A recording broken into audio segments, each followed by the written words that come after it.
Hey, welcome to Caching in the Northwest. This is the podcast from the birthplace of geocaching right here in the great Pacific Northwest. Now, it's Thursday at 9 p.m. Pacific. They call me Chris of the Northwest.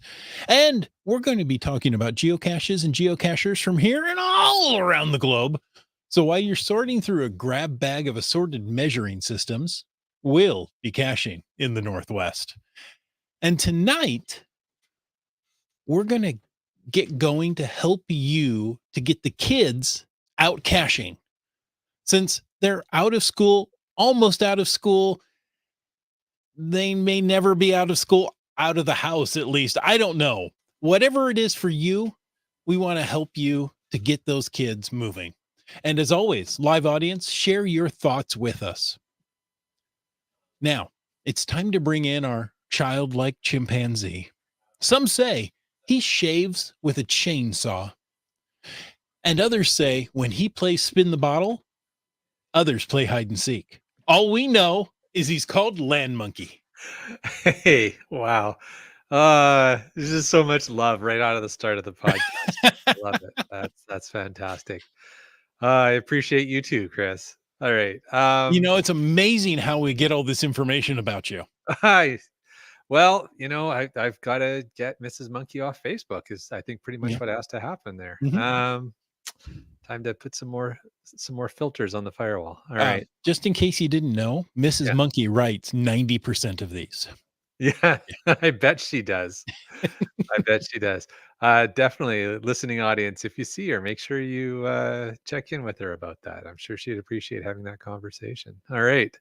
Other things that we appreciate are our patrons and the support we get from our patron family. You guys are awesome. You help to keep this podcast coming each and every week. We also want to thank our corporate Denali level sponsors, and that would be Landsharks, LANDSHARKZ.ca. And folks, if you are bringing kids to Vancouver Island to go caching, or if you're bringing kids to Vancouver Island and you also want to go caching, make sure to stop by the Sharks store in Esquimalt, right near Victoria, British Columbia, on Vancouver Island. They have that on-site, easy-to-solve field puzzle at their award-winning geocache of the week. Check it all out at landsharks.ca. And I would be remiss if I forgot to mention our other corporate Denali level sponsor, Gold Country Geotourism. Visit exploregoldcountry.com, learn about the geotour, learn about the region. Don't forget to download the app. Find it all at exploregoldcountry.com. And you know what? Chris? Tell me what. Do you know what people could do if they wanted to support this show? They could tell a friend, and then they could tell two friends, and so on, and so on. I don't think we have enough squares on the screen to really express what we're trying to communicate here. I should come up with a graphic for that. You really should. I think that would be excellent. However, the other thing you could do, if you either A, are enjoying this, or B, are not enjoying this and think, oh my goodness, these guys need more money so they can do a better job. Well, you know what? You can go and click that Patreon link on the cachingnw.com website. I think with a lot more money, we could hire writers that would make us, sound really good rather than what we write. And this is what you get. They could write gooder than we write. Exactly. Betterer. That too. Indeed. Well, folks, thank you so much for those who do support. We certainly appreciate you, and I never want to make light of that. I do. But speaking, I make light of everything, though, and I also derail the podcast. But speaking of light, light makes things glow. So let's talk about the glow. I see where you were going. Yes. But I derailed it. Yeah, there you go. It's time for the glow. That's the geocaching log of the week. So whether you read it or whether you wrote it, we want to hear about it because great logs simply make caching better. Now, you can send an email, which many people do. You can send a recording, which fewer people do. So do you want to be the mass or do you want to be the elite? Yeah. Right? Either case, send those both to feedback@cachingnw.com, or you can call into 253-693-TFTC and show us just how you glow. But folks, stop what you're doing right now. Stop, unless you're driving, then continue on. What if you're podcasting? But pull over. If you're podcasting, stop. Nobody will notice. Send in a glow. You know that log you read? Yeah, send it in. And then you can continue what you were doing. Okay, I sent a glow in. What's a glow? What's a glow? Geocaching log of the week. See, we got these people trained. Asked and answered. See, you don't need us. More gooders, more better than betterer. Nice one. Nice one. Oh, thank you. Just finding our way. You know what? What? Speaking of just finding our way. Yeah. Oh, is there a glow that we should read? You know Yes, what? there is. We have a glow to read, and it is from Just Finding Our Way. Who knew? How amazing is that? All right. Well, let's just get reading in here. So, addressed to Chris and crew. Wow. Okay. Thanks. So that's how it starts. Yeah. So Thanks, I crew. get to read it. So we'll just keep that in mind as we read this. It begins. I was surprised to see an FTF log from a CNW patron who seems to be a long way from home. Well, this is on cache GCAG1HB, and looks like our chat lock is going to throw that in the chat for you guys. That's awesome. And it reads as this. Here's the log. The name of the cache is False Alarm 2. I wasn't going to give the name of the cache. Oh, oops. I had a plan, but that's okay, Chris. I'm just crew, so whatever you want to do. Thank you. Thank you for acknowledging that. Let's move on. Oh, absolutely, Your Majesty. The glow reads, I heard the new cache alarm sound just as I crawled into bed last night, which was plenty early. I rallied the team for an early morning cache run. I knew we'd be hitting Apache Junction again at some point of the trip, as there are so many amazing hides. I just didn't think it would be today. We didn't need any lights or sirens to get to GZ quickly this morning as we watched the sunrise to the east. Just good. That's better than it happening in the west. We arrived at our first incident location, and some careful observation led us to where we needed to be. The cache is looking so shiny. We weren't sure what challenge we'd be presented with next. We sustained the pressure and kept things turning, and before we knew it, the mission was complete without even a siren sounding. Thanks for another great cache and for getting us out early today. FTF. Found by, drumroll please. Wait, I've got one. I know.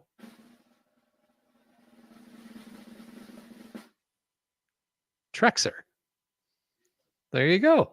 So one of our Caching the Northwest patron family from up here in British Columbia got an FTF on a Just Finding Our Way cache in Arizona. What a cool story. That's right. Thank you. Thank you very much, Just Finding Our Way, for sharing that with Chris and his crew. On Gilligan's Island and the rest. Indeed. Yes. Definitely start cacher. That's the way it's going to go tonight. Yeah. You know what? Wet Coaster. So Wet Coaster called out that I said GZ instead of GZ. He's curious what language I am speaking tonight. And I thought I would throw a token incorrect letter of the alphabet out there since, I'm just the crew. Well, it was found in the United States. So here we're at GZ. If it's found in Canada, it's at GZ. If it's found by a Canadian, it's GZ. But this time I decided I would throw it over there. Trexer is Canadian. I know. Yeah. So it should have been GZ. But I thought I would be nice. But, no one's accustomed to me being nice. So I understand that.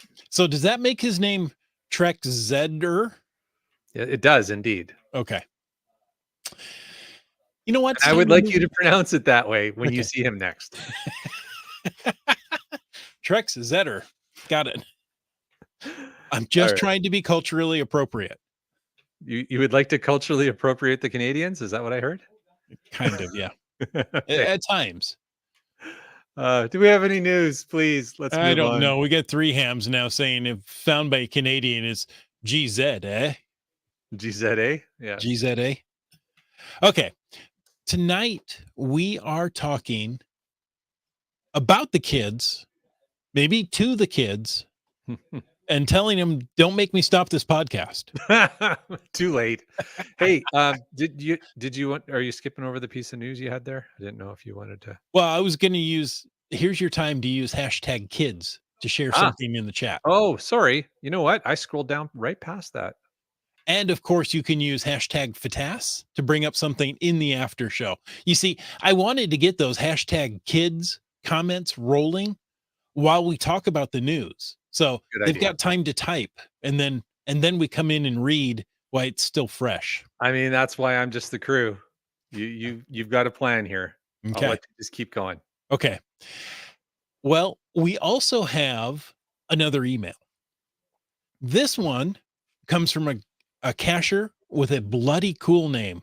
Well, his name is bloody cool because he must be bloody cool. He starts off with howdy gents. There's no crew involved here. That's a Just much better start. yeah. Thank you.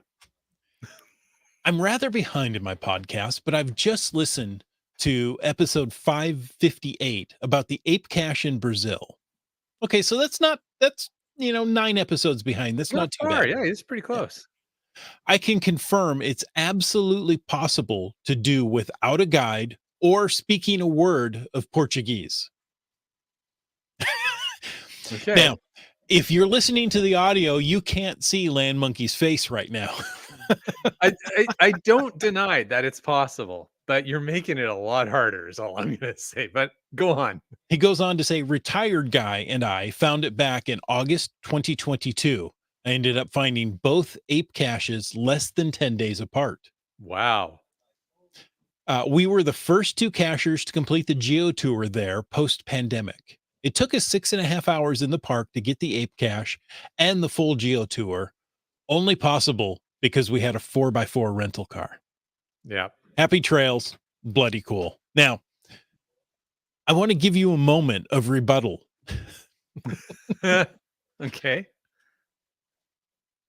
So, oh, oh, no, this is actually to you. And we have something from Wino Seattle says, how much does it cost to get to the ape cache in Brazil? Not counting the flight, lodging, and transportation. So if you just wanted to, I don't know, drive there, it's going to be time more than dollars, is it not? yeah. I mean, I think that Briley says $42. 42. It's the answer to everything. Yeah. Um, I'm not entirely sure. Is there an entry fee for the park? Oh, because we went as a group and we sort of had all of our Yeah. stuff You, like you, you kind of hard to say. circumvented the individual We experience. did, yeah. So I'm not I couldn't answer that off the top of my head, but okay, he says that's what he meant. All right. So what does it cost to get into the park? I don't know, but I bet you that's Googleable. And using Google Translate, you don't need to speak a Mhm. word of Portuguese either. So, but definitely time. It was interesting so with Buddy Cool's message there, when you first mentioned the date, my first thought was August 2022, like that. And then he said the first two caches to complete post pandemic. I was like, yeah, okay. 'Cause I was thinking, was the park even open yet then? And no, Apparently obviously it just. had just reopened. Yeah. It took us 6.5 hours in the park to get the ape cache and the full geo tour. It Six and didn't a say half where they hours. came from and Yeah. how long their travel Oh, to. it's like a 6-hour drive from the nearest airport to get to the park. So, that's definitely a consideration in there. But 6.5 hours to do the ape cache and the full geo tour. That's aggressive. Like, I would not say that is the average. I would say that is like a, um, very high speed, uh, Mhm. um, yeah. So, I mean, Well, good for them, they had a but 4x4 rental car, so apparently they, there's a they could drive it well, well. there's sections you can drive, and then you'd have to, like, park on the side of the dirt It road and it's a rental car. You can make it all the way through, yeah. right to ground zero. Mm, yeah. Anyways, You're welcome. interesting. All right. Well, that was an interesting thing. So first of all, thank you, Buddy Cool, for sending in the little bit of news there for us to talk about. That was fun to chat through that, and good to hear. And thanks for listening through on the podcast. We hope you get caught up. And when you hear this episode, um, put a mark on the chalkboard because now you've caught up to this point in time. That's exactly right. So you can use this as a reference point moving It's forward in the it's a podcast. waymark, if you Yeah. will, a There you mile go. marker, Yeah. a milestone. I could go on. A millstone. All right.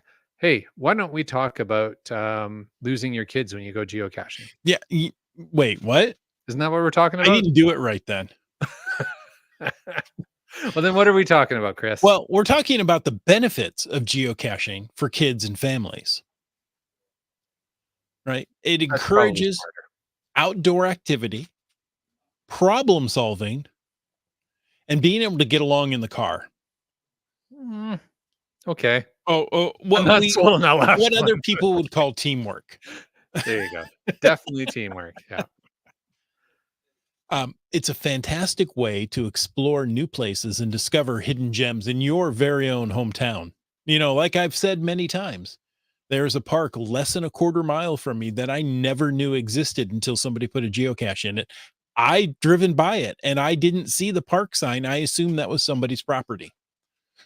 There you go. Well, and I think that's a great sort of bullet point there to talk about as well, right? Because as we said, we're at that season now where kids are wrapping up school. People are looking at their summer vacations, and most people have already made their plans of where they're going to go, what they're going to do. But when you get there or on the way there, depending on how you're traveling, you may have situations where you need to find ways to keep the kids engaged and get them, if you're on a long road trip, just stretch Mhm. the legs, get them out of the car for a bit. And geocaching is a great way. Oh, there you go. Um, Monkey Cake says school is out. Today was their last day of school. Congratulations. Welcome to freedom. Yes. Um, but yeah, I guess what I was saying is it is, as you said, a great way to explore new places. But as my motto I like to use, geocaching as a tour guide. It also, if you're going to a new location, a new city, etc.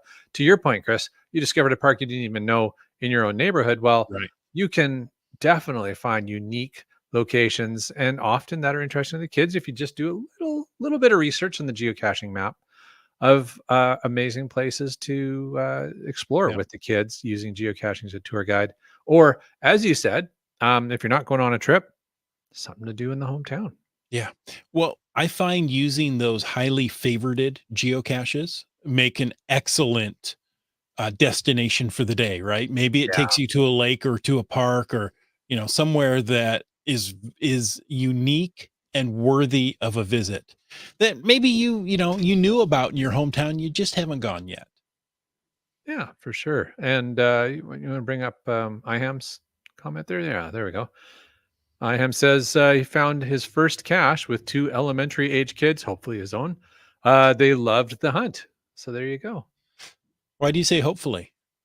Well, I mean, I was just picturing just sort of randomly grabbing a couple of kids and Mhm. saying, "You, I'll give you a quarter if you find a Yeah. geocache." So, I don't know. I've got candy in the car. Come help me No, find a geocache. maybe not that. I was trying to Mm. I was trying to avoid the whole panel van thing, but yeah, okay.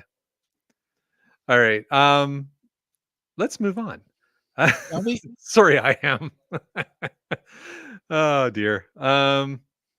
Yeah, and Start Catcher has another one there. Let's just throw that out. He says, if trained properly, just like a dog, it's also a great way to find those caches that require a distraction Mhm. to grab and replace, and absolutely, yeah, Yeah. it can be a fun thing to do. It can be a fun thing to do with the kids, and that's the point. I make light of it all because that's what I do here, but it absolutely can be a great thing to do with the kids. Um, but let's maybe talk just a little bit for those. Perhaps somebody saw the title of this podcast pop up on Facebook.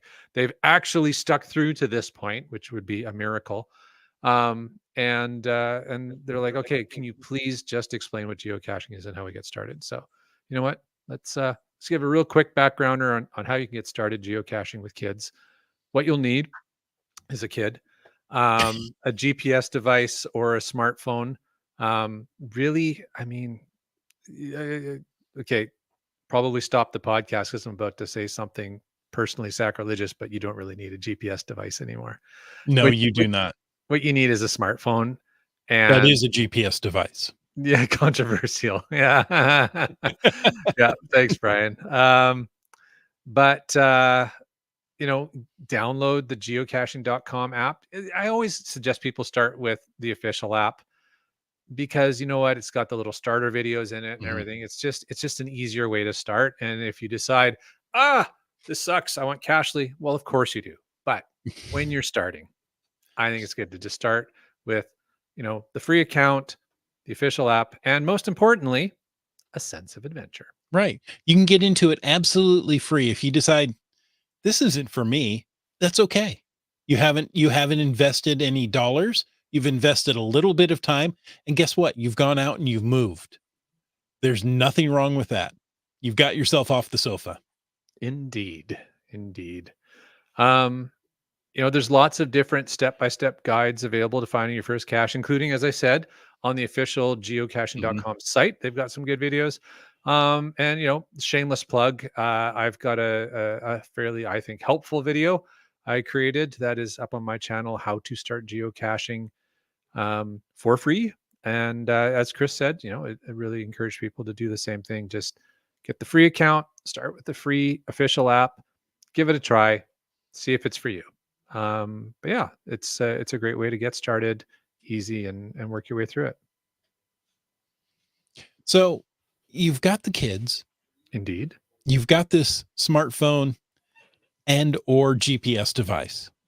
Yes. Let's just say smartphone, right? Yeah. If you can get the smartphone out of the peanut butter smeared fingers of the kids long enough to load the geocaching.com app, the official geocaching app, and then you go out. Now, you can also use this to enhance family road trips, Mm. right? Road trips can be fun, road trips can be frustrating, Yeah. right? Yes. Yes, we've all been there. Um, we were doing road trips before any sort of video device was in a car, be it a VCR, let alone an iPad or a phone, right? And I had to sit in the middle on the transmission hump because I was the smallest and the youngest one of the five Transmission hump. on the road trip. Transmission hump or on the engine housing. Yeah, yeah. I Yes, yes, depends on the vehicle. Yeah. exactly. And so now, you can stop and say, hey, you know what? We're going to stop. Maybe it's a rest stop along the side of the interstate. And yes, we're all going to use the restroom, but let's stretch our legs, walk way over to the far corner of the rest stop and go find a geocache Good idea. just as something different to do. Right. So Yeah. it gets you out. And if you've been riding in a car for a while, it's good to get out and walk on firm ground and Yeah. get your sense of Especially if you've been riding agility on back. on the transmission. Yeah. Oh boy, especially then. Yeah. Everything kind of goes numb. So it's good to get moving. You make a good point though, Chris. And I think if you are listening to this podcast and you live in the Pacific Northwest or you're planning to visit it this summer, you will have a hard time to find a rest stop that does not have a geocache at it. Exactly. Exactly. Now, there are some avid geocachers who plan their entire vacation around geocaching. Uh, maybe a specific event or two to go to. That's But, oh, weird. you know what? I He wanna does. go find the oldest geocache in Wyoming. Come on, let's go do a road trip, Yeah. No, right? and that can be great fun because there's that target goal for the geocacher. But if you're going to the oldest cache in Wyoming or the most often the oldest caches in various states and provinces Mhm, and countries are in interesting locations. It's not common that it's like a magnetic micro under a bus stop. It's usually in a park. It's usually somewhere interesting that makes for a good adventure. mhm. So yeah, it's a great point, Chris. Just Carlo throws in that listening to podcasts while driving between caches is helpful. And, if you happen to be into geocaching, Caching in the Northwest is a great podcast for just such adventures. And it's mostly kid friendly. We try to be. If you can just blank out my channel and listen to Chris and Jim, then it's kid friendly. It's kid friendly. May not always be kid interesting. No, it's rarely kid interesting. That's funny. Carlo had another comment up above. Did he now? Yeah, he did. Do you want me to grab it? Oh, Got it. you got it. He said it helps to, so when you're caching with kids, it helps to give them each a role. Hmm. One likes to hold the phone or GPS, and the other likes to work the camera. In Carlos' case, absolutely, yes. Exactly. And, maybe you have one that's a designated logger. So, Yeah, yeah, yeah, give them roles. exactly. And Just by finding our designated way. logger, do you mean like you have one who carries a chainsaw when you're going Yeah, out in the trail? exactly. It Okay. cuts down the tree hiding the geocache. Makes it easier. Okay. No, log the cache on the phone later. Usually you give Or their job is to write the family name on the log sheet in on the the log geocache, sheet. There you go. To operate the stamp if you are so inclined. as one does. Just finding our way says, I was introduced to geocaching by a grade school kid who no longer caches. He's more interested in girls and flying. Well, that's interesting. So, if I'm understanding that correctly, what he's saying is it wasn't him who brought the kid out, it was the kid that brought him out geocaching. That's cool. Interesting pivot on the story there. Hmm. And I think I've seen many chats go by saying, the kids, they started out being interested and they've kind of lost their way. They've kind of, changed things. Don't worry, they'll be back. There you go. Very cool. Um, So let's talk about one of my favorite topics, which is safety. Mm. When you combine safety with fun when you're out with the kids, that's probably the best way to do this.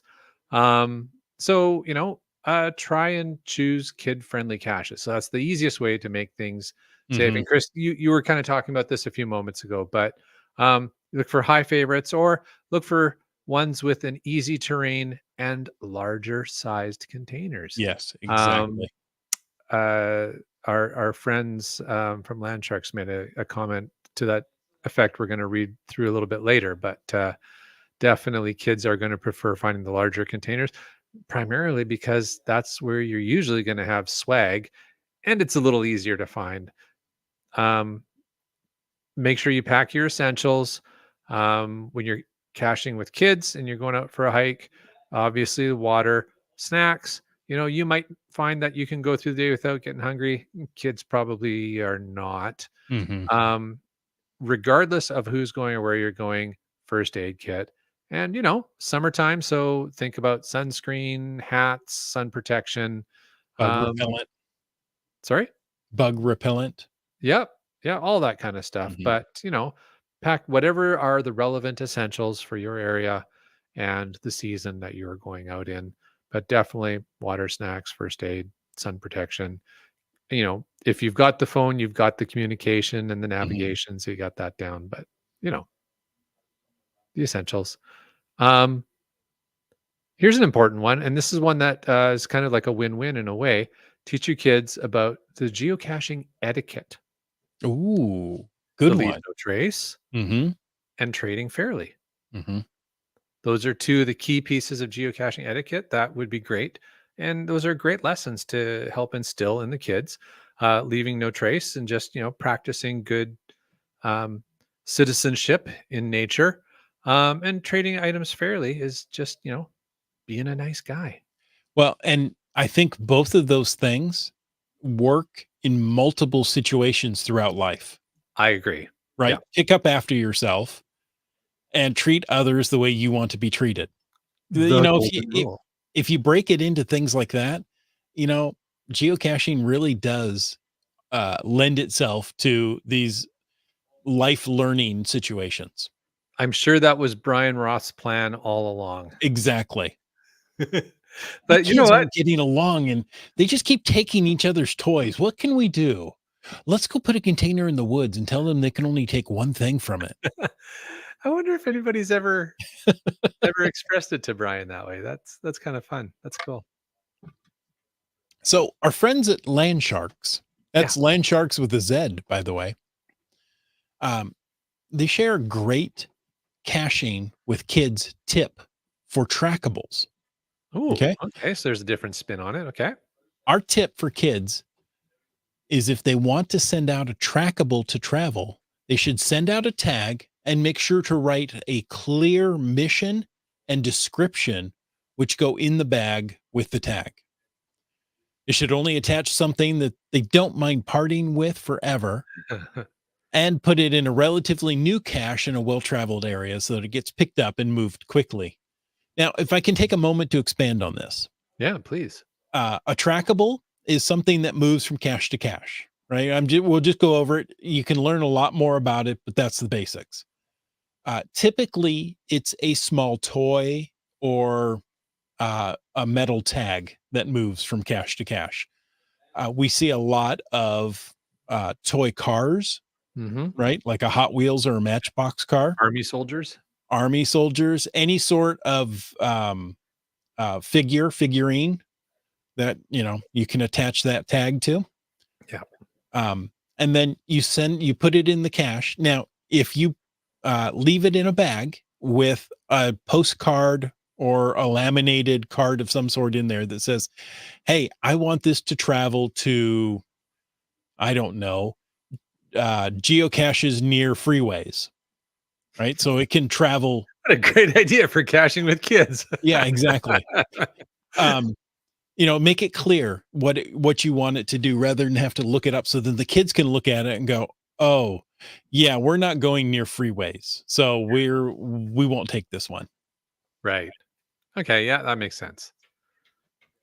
No, good So, stuff. And great advice from Land Sharks. Yeah, I yeah. hadn't thought about the whole idea of trackables when you're Mhm. caching with kids. That's a good point. I guess maybe one last point on safe and fun geocaching with kids is well, and just reiterating the safety aspect, but putting the safety as a primary consideration when you're going out with the kids. Always supervise them. Be aware of Mhm. your surroundings and set boundaries for where you're going to let them explore to because often if you're doing some of the stuff we talked about and you're going out on a trail somewhere, boy, it can be pretty easy to, end up on a trail that has a steep side or, Mhm. well, up in the Northwest here, we got to be bear aware, sometimes even cougar aware, depending where we are. So all those kinds of parameters that should be, I'm going to say should be common sense if you're going out in the woods with your kids, but maybe you haven't really gone out in the woods yet and with your kids, and you're not really a woodsy kind of person. But the geocaching is like, oh, let's go walk this trail. Well, learn about the environment that you're going Mhm. to be taking your children into and how to be safe. Well, and let's say you stop at a big box store, remember parking lot etiquette, right? My fully grown daughter came to me, I don't know, a couple of weeks ago and says, "Dad, thank you so much for how you taught me to move through a parking lot. That, hey, you know what? I'm small and people can't see me. I have to hold your hand to be safe."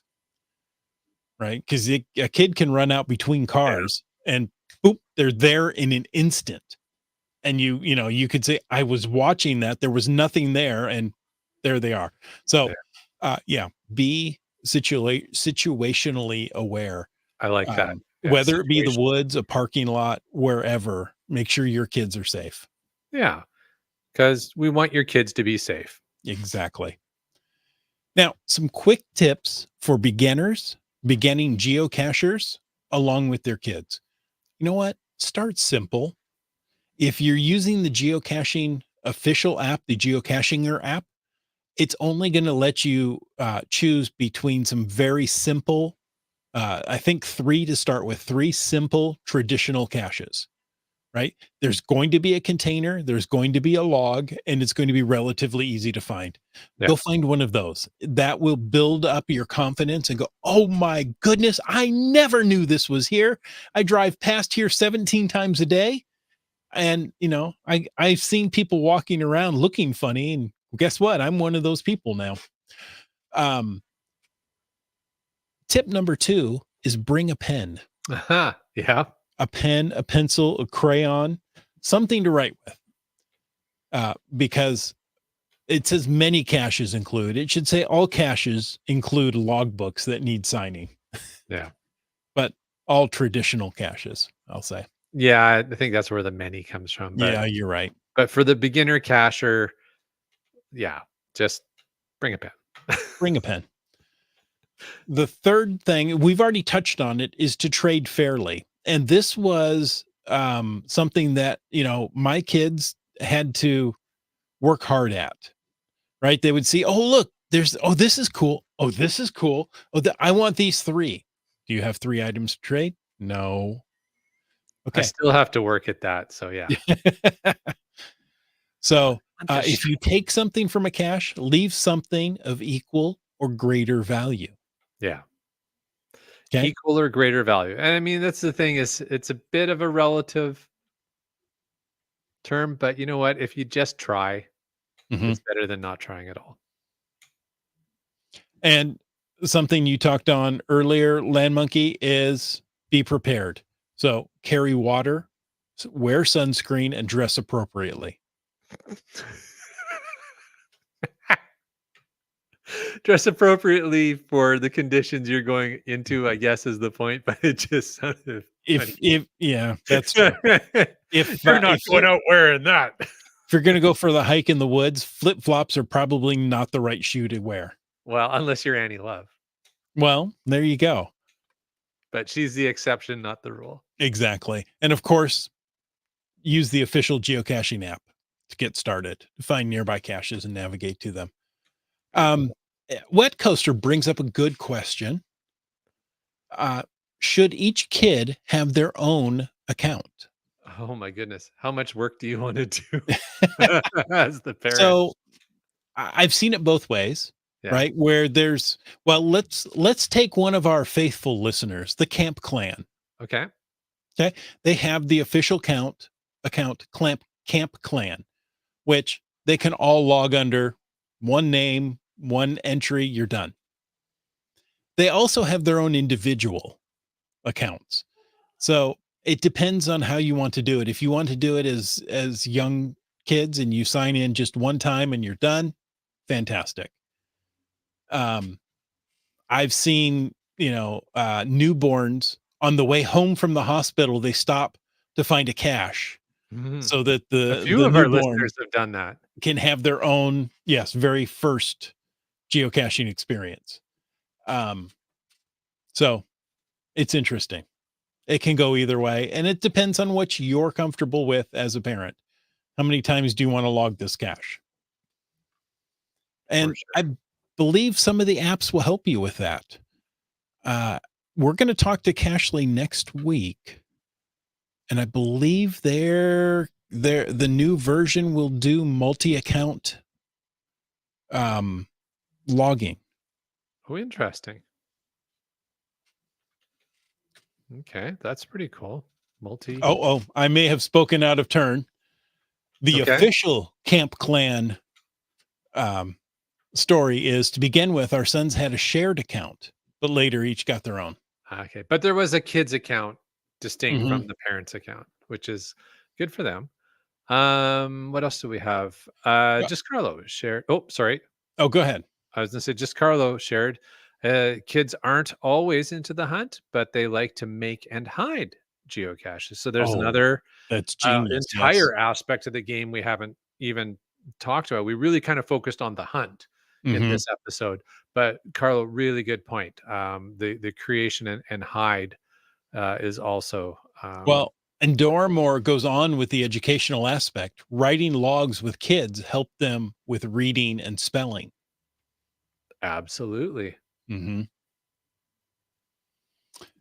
Wino Seattle says it's hard to remember to log Half Pint's account with finds we find together because Mrs. Wino doesn't care much about geocaching anymore. There you I think that's the aspect I was thinking of, is where it Mhm. becomes having an account for a younger kid can become a fair bit of work. Um, we have 2 kids, one of them quite early on in the whole family outgoings, or going outs, decided, "Nope, do not like." And so, that's fine, but you're still coming for a hike because 'cause you're not staying at home by yourself. You don't have to look for the caches, but you're still coming Right. for a hike. Our other kid, loved it, and, still to this day, will occasionally, go for a hike with us, which is awesome, and look for geocaches. Um, they had their own, um, account, geocaching account, might still have it, I'm honestly not sure. But I do know they have a trackable that I, have a watch on that every once in a while still surfaces here and there, which is kinda cool. Um, but yeah, I think that's the challenge. So our kid who has their own account did that in their tweens, Mhm. uh, created their own account and started doing their own thing on their own choice. So we didn't have to do anything. They barely ever logged anything in there because they just really enjoyed being out. And they Right. didn't really care about the tally. And that's fine. We have some cache size and type suggestions here. Okay. First one comes from Brylang. When looking for caches with young kids, skip the micros. They love the chance of finding treasure, and there's no room in micros. So he's saying go for the large. Or even just sometimes even a small is big enough That's true. to have something in it, but avoid the micros and definitely I think that's good advice. Yeah. And CRS 98 says older kids like gadget caches. Indeed. Where there's a Mhm. puzzle. And this is I think what the sharks are getting at with their comment of visit their award-winning cache at their store, Mhm. that has a solvable puzzle that kids could enjoy working through.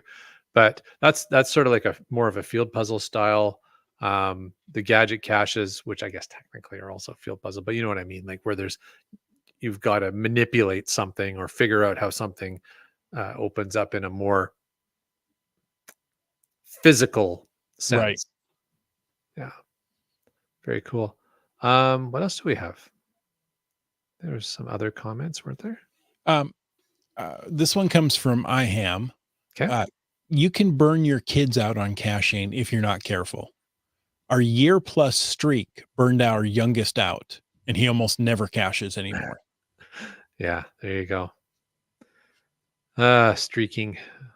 And Um, CRS, oh no, I'm sorry, Wet Coaster says make sure the kids are old enough to climb trees. there you go. That's and that can be a win-win, right? Yes, Some exactly. kids, most kids absolutely love climbing trees. We had that when we would take our kids out. The tree climb was awesome. They would just like whoosh, they loved it. Get up there. What else we got? This one comes from Komakino and the kid. The kid always thought it was funny that we could find the difficult caches, but couldn't find the easy caches. Yeah, there you go. And you would talk about caching with kids. Komakino and the Kid is the YouTube channel. The kid's getting a little older now, Mhm. but definitely if you scroll back in his videos, um, you know, But will always be the kid, yes, she will always be the kid. Yeah, without a doubt. awesome. Doodly doo. Wait, Um, okay. Wino Seattle says, okay, Half Pint finally realized geocaches as what he considers his treasures. He'd rather go find a geocache than spend an hour at arena sports. There There you you go. go. Good stuff.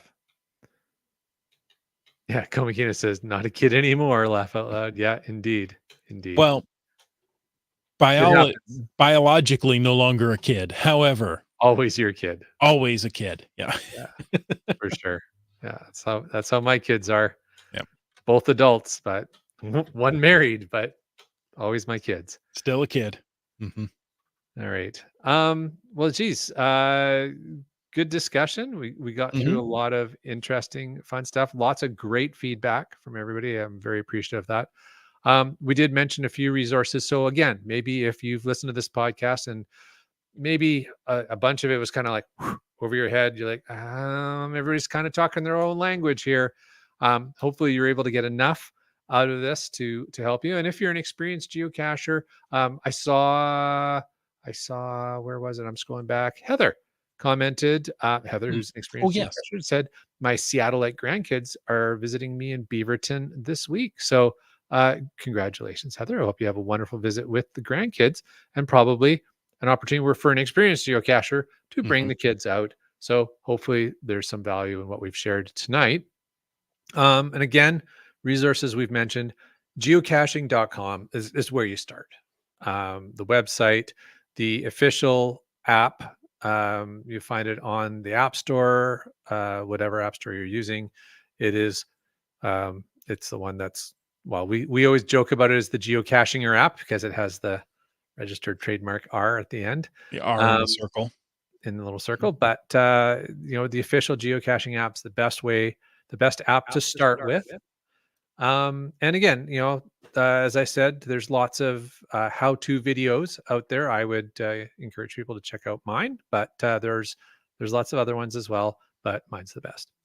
Um, One thing I yeah, meant to uh, interject, and I don't think I yeah, did, is take your time.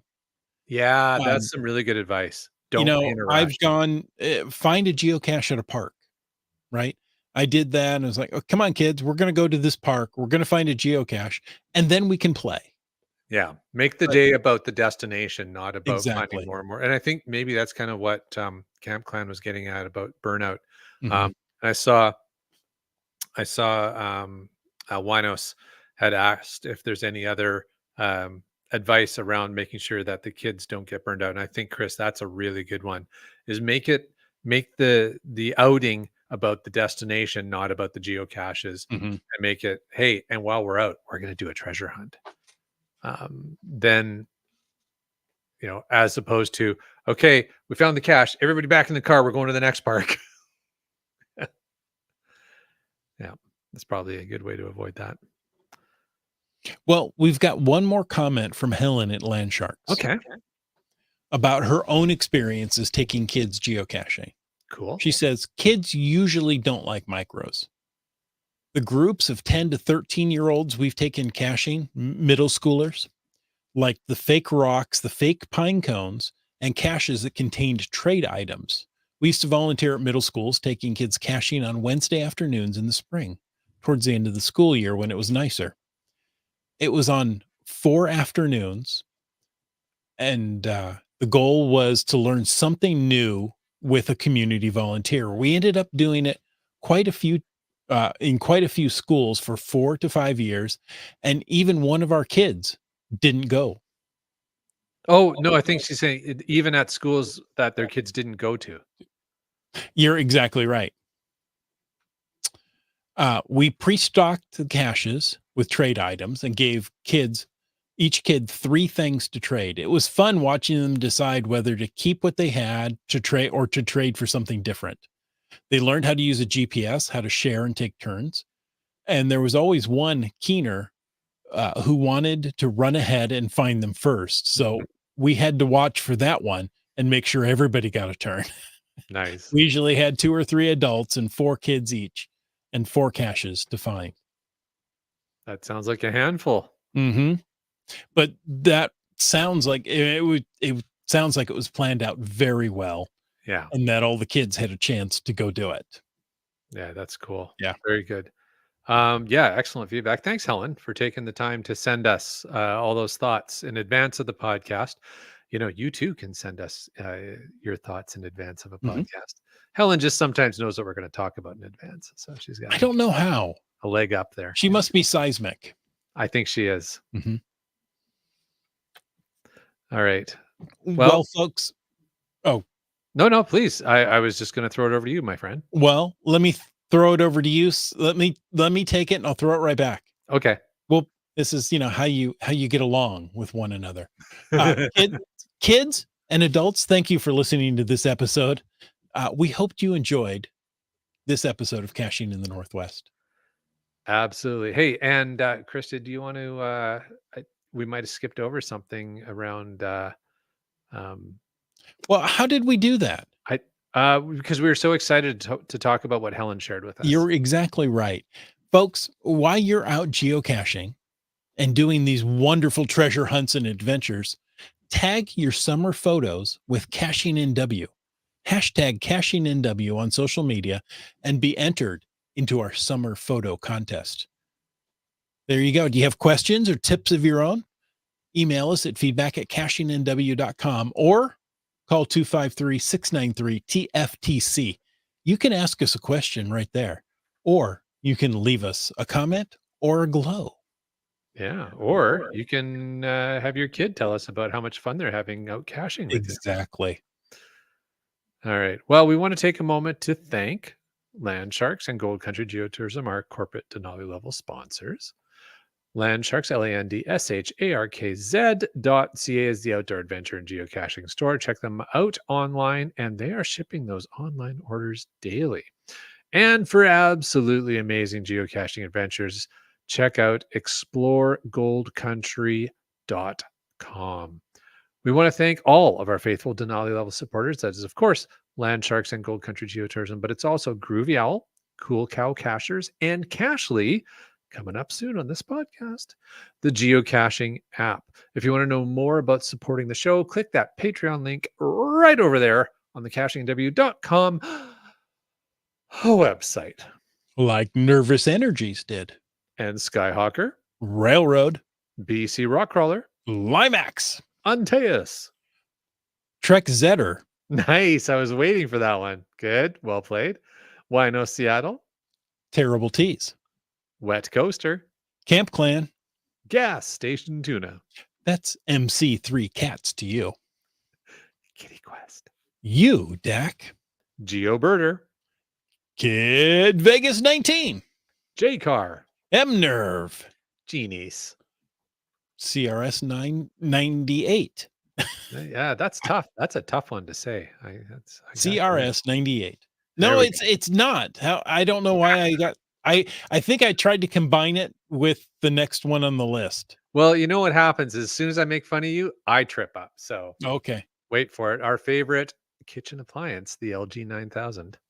Green words. Ari 54321. Team Noltex. Dora Moore. Butterfly Girl. Flagman. Geocaches. Just finding our way. Whidbey Island Gal. Mountain Bike. Logwork. B Pendragon. You Talks to Rocks. GSM ×2. Segehove. Seebeck Tribe. GeoNav Pro. Ackerdoc. Boomer 365. Just Carlo. And Subway Mark. Listeners, if you want to get in contact with us, as Chris said, the best way to do that is through the phone or the email. And, Chris, I just jumped on top of you because I was starting to read a line that I shouldn't have read. So I'm just going to back off here and let you be the boss. You can also reach out to us on the geocaching geocaching messenger. Is that how it goes? Yeah. Sure. Folks, thanks for taking the time to listen to this episode of Caching in the Northwest. Your support helps keep the quality shows coming. So if you like the show, please click the Patreon link on the cachingnw.com website. Now, if you didn't like the show, let us know what you want to talk about. But if you like the vibe, please subscribe wherever you get your podcast and leave us a review. If you were in a restaurant, you would tip. If you were in a live audience, you would clap. But since you're on a podcast, leave us a free, fast, fabulous, fantastic 5-star review. And of course, you can call into 253-693-TFTC and leave us a comment, ask a question, or let us help out with your kids any time of the day or night, Wait, hold on. No, no, no, no, no. especially Land Monkey. You know what? If you were a good parent, you would not take us up on that. Indeed. Of course, you can email us at feedback@cashingnw.com. Join us every Thursday night at 9 p.m. Pacific for a live show and chat. This show is produced by Chris Humphenauer, Jim Paulwitz, Jay Kennedy, and Brian Lang. It's licensed under Creative Commons Attribution 3.0 license, copyright 2024 by Chris Humphenauer. Folks, I ask you to stay tuned for The After Show. There's Jim. Been looking for him I all knew night. he was around here somewhere. My goodness. All right. Well, we miss him. Hey, and that's you know what? I'm remiss because I usually remind people at the beginning of the show, if you miss Wits End, send him a message, tag him on social media, let him know you missed him. So now I'm going to tell you that. I'm just going to let this message hang out here for a while. We don't have to read it if you don't want to. Starcatcher, you're awesome. And hey, is such great crew. I wonder if he's the professor or Marianne. Definitely Marianne. Definitely not Marianne. That's awesome. Hey, and just finding our way, I'm giving you a hard time. So hopefully Iham wants to send his kid B Pendragon to Land Monkey. B Pendragon I can work with. I'm thinking like younger than B Pendragon, maybe not. Yeah.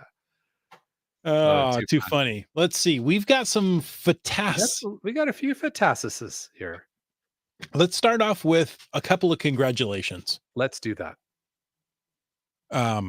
Green Words, 10 years ago tomorrow, joined geocaching. Celebration will ensue. So nice. Congratulations. That's on your cacheversary. Yep. CRS 98 says that. And I say that. And Chris of the Northwest says that. Of course. Congratulations. Doramore. And now tomorrow apparently is a big day. Ooh. Because tomorrow Doramore will find cache 10,000. Never thought she'd see that number, she says. Now that's a bit presumptuous. She's assuming she's going to find the cache tomorrow. What if there's an event for cache find 10,000 that she planned 2 weeks ago? Okay, then I guess as long as she doesn't get lost on her way to the event. That's true. That'll be number 10,000. Anyways, I tease as I do, but Doramore, congratulations. That is a fantastic number to get up to. If you think about like 10,000 geocaches, that is a lot. It's amazing. Of geocaches. If you had a room and you put 10,000 geocaches in that room, it would be hard to move around in that room. If they were micros, you'd never find them. Or nanos, you'd never find them. Indeed. Doramore says in the other chat, the other side there, it's going to be an Earth cache. There you go. Ooh. Way to go. Now that's how you celebrate a milestone. Is it now? Yes. Okay. Because that's the best kind of cache. Starcacher says, Saturday, I hosted my first event cache at a local ice cream place. I had 15 attended. I previously hosted a CCE event in 2022, and I needed this event in order to qualify to get a CCE event for next year. There you go. See, it worked.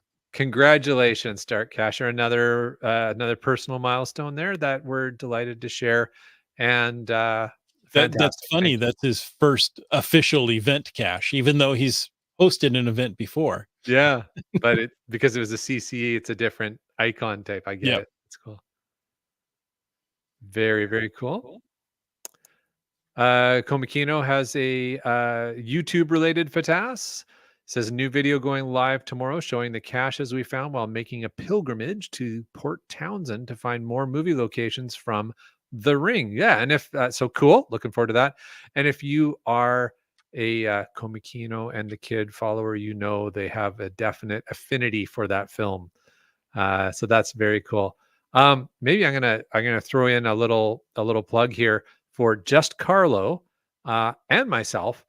We have collaborated. I think I hinted at this in a previous podcast, but we have collaborated on a couple of really fun videos, and we're telling a story from each of our unique perspectives and unique styles.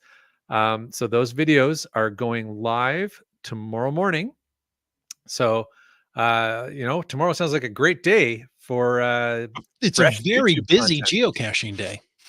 Fresh YouTube content and geocaching milestones. So very cool. But yeah, I'm really excited for these videos from Carlo and I to go live. We worked very hard on them, and what I think is awesome is just the same story, kind of, but from just the two very unique styles and perspectives. I found to be very complimentary. So I hope everybody really enjoys those as well. Nice. Wino Seattle added a congrats on the 10,000 to Doramore. Mine's coming up too, and I'm aiming for the oldest in BC. Tree hugger. Nice. That Komikino says, Skimbosh will be jealous of the 10,000 cash finds. Yes. For those who get the inside joke there, Skimbosh's channel is 10,000 caches because his whole greater story arc is the journey to 10,000 finds. Fantastic. Folks, thank you so much for joining us on this evening. It was a beautiful day. I hope at least it was here. I hope it was whenever you're listening to this episode. So if And you're if you're listening in the Pacific Northwest on Saturday or Sunday, we're sorry, but Thursday was awesome. Yeah, that's right. Or, in January sometime. But folks, until next week, get out and get caching in the Northwest.